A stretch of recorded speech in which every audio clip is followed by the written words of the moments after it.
The gloves are off. This is the real thing.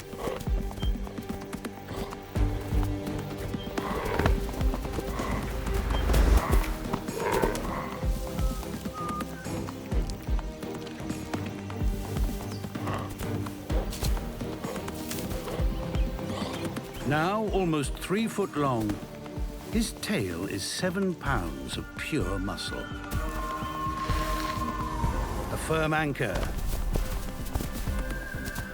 from which to kick with force. The old heavyweight has the size advantage,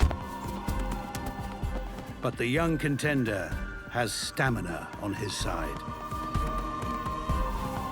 He saves his strength, and then